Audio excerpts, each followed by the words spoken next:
Assalamualaikum warahmatullahi wabarakatuh. Saya Altori Kuljana akan mempresentasikan PPT saya yang berjudul Konsep Pendidikan dengan dosen pengampu Bapak Nurdiansyah MPD.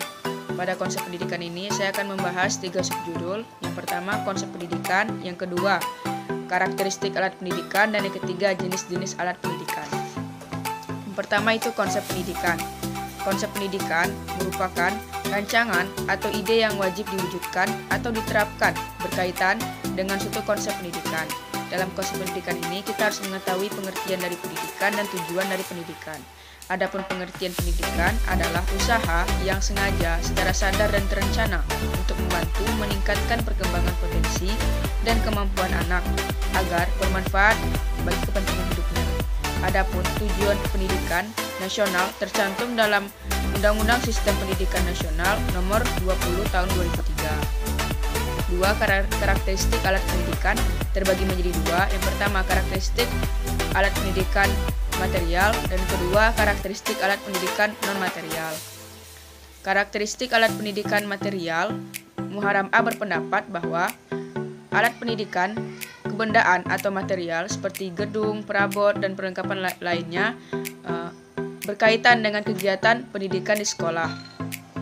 Namun, karena pendidikan di sekolah secara umum pun memanfaatkan pentingnya peran alat pendidikan berbentuk material. Yang kedua, karakteristik alat pendidikan non-material. Karakteristik alat pendidikan non-material ini, Muharram A berpendapat bahwa perbuatan atau tindakan pendidik hendaknya dilakukan dengan hati-hati, baik dalam frekuensi maupun cara melakukannya.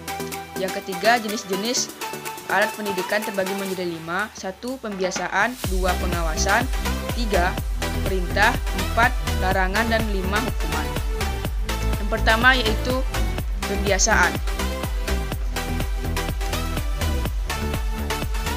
Pembiasaan merupakan hal terpenting, terutama bagi anak kecil. Oleh karena itu, pembiasaan merupakan tindakan awal yang dapat dilakukan dalam pendidikan. Yang kedua, pengawasan. Pengawasan ialah harus memperhatikan akibat dari pengaruh pendidikan yang telah diberikan kepada anak didiknya. Sejauh mana akibat dari pendidikan itu memberikan dampak terhadap perkembangan kepribadian anak didiknya. 3. Perintah. Perintah ialah suatu isyarat atau petunjuk yang diberikan seorang pendidik untuk melakukan sesuatu atau untuk menaati suatu peraturan tertentu yang berlaku dalam lingkungannya. 4. Larangan. Larangan merupakan suatu upaya untuk melarang anak tidak boleh melakukan sesuatu. Adapun yang kelima yaitu hukuman.